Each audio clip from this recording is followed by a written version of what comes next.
La radiothérapie, en ce qui concerne les cancers du côlon rectum, est évidemment exclusivement réservée au cancer du rectum. Donc l'idée, c'est un petit peu comme la chimiothérapie, c'est de tuer les cellules cancéreuses sans tuer les cellules normales. Et donc, à la différence de la chimiothérapie, la radiothérapie n'agit qu'à l'endroit où elle est faite.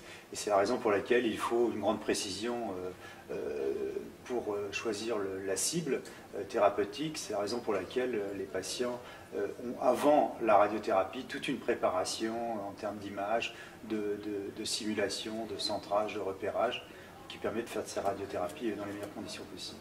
Elle améliore la survie, pas dans tous les cancers du rectum, mais dans les cancers qui sont relativement un peu évolués, on va dire dans les cancers très précoces, elle n'a pas d'impact, elle est faite en préopératoire. Mais dans le cancer du côlon, qui est un organe qui n'est pas fixé, qui est un organe non fixé, qui est libre dans la cavité abdominale, là la radiothérapie n'a pas de rôle parce que le chirurgien peut l'enlever facilement. Par contre, le rectum, il faut voir, il est dans une structure qui ressemble un peu à un entonnoir finalement, et il est collé aux parois de cet entonnoir, et donc la chirurgie seule n'est pas suffisamment large. Et la radiothérapie améliore la performance de la chirurgie, à la condition d'être faite avant, bien sûr. Théoriquement, enfin, il peut y avoir de la chirurgie sans radiothérapie dans certains cas très, très locaux, enfin très débutants, mais dans des cas un peu plus évolués, théoriquement, il faut toujours que la radiothérapie soit préalable à la chirurgie, et dans les formes très évoluées, on va dire, on ajoute de la chimiothérapie pendant la radiothérapie pour optimiser l'impact de cette radiothérapie.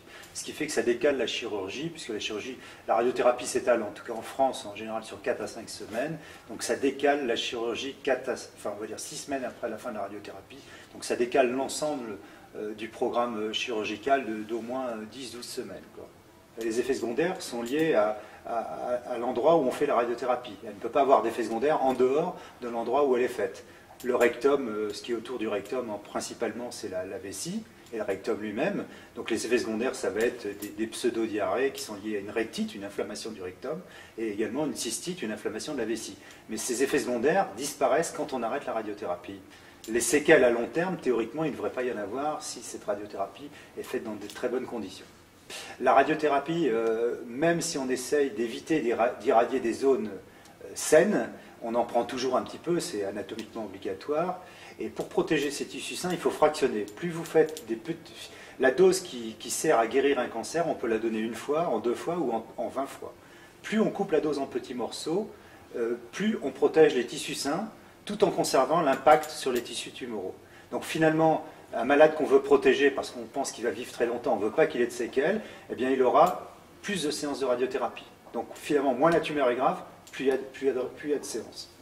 La chimiothérapie, les thérapies ciblées, même la radiothérapie aujourd'hui, parce que la radiothérapie peut être utilisée pour détruire des métastases, ce qu'on appelle la radiochirurgie, ou la radiofréquence pour détruire également des métastases hépatiques. Enfin, l'ensemble des moyens qui sont à notre disposition aujourd'hui ne nous permettent pas, à l'évidence, de guérir les formes métastatiques, mais nous permettent de transformer ces formes métastatiques en maladies chroniques. D'ailleurs, on voit très bien, la médiane de survie était de 6 mois il y a quelques années. Aujourd'hui, elle dépasse largement 2 ans.